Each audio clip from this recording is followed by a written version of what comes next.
Croeso I oil dinas gerdd Cardiff. Music gorau o Cymru ac a draws y byd. Tair wythnos o gigs a digwyddiadau yma yn Cardiff. We've worked hard on this. We thought about representing everyone, all ages, all genres. I literally think it's like history. Yeah, it's a moment.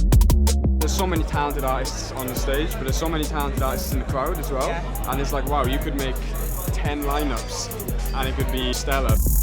Fi jyst yn hapus I fod yn event fel hyn, efo ffrindiau ni, so yeah, oedd yn teimlo'n rili dda lan fyna.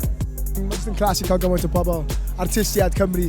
It's rare to have this caliber of artists together at one time. I'm very excited to be able to be a part of it. Cardiff's got a lot to say, so it's really nice to see voices being elevated. I think now is probably the most exciting time that I've ever seen it, and it's lovely to see. I think it's important, especially for young people growing up, to see that Wales is a bigger scene. Mae'r talent yn anghredadwy, really, so fi'n meddwl mae'n mewn lle really dda, mae heno yn esiampl o hwnna. I love going to see just different things that I wouldn't normally listen to or go and see. I really love rap and hip-hop, but to hear it in a different language, really interesting.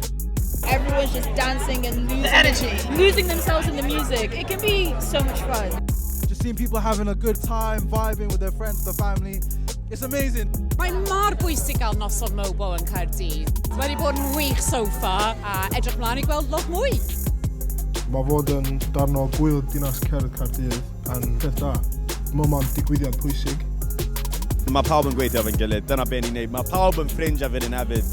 A ni jyst eisiau gweld yn gilydd yn sereni, ni eisiau gweld pawb lan ar y top, a dyna be ni'n trio neud pan ni'n gweithio fe'n gilydd, supportio yn gilydd.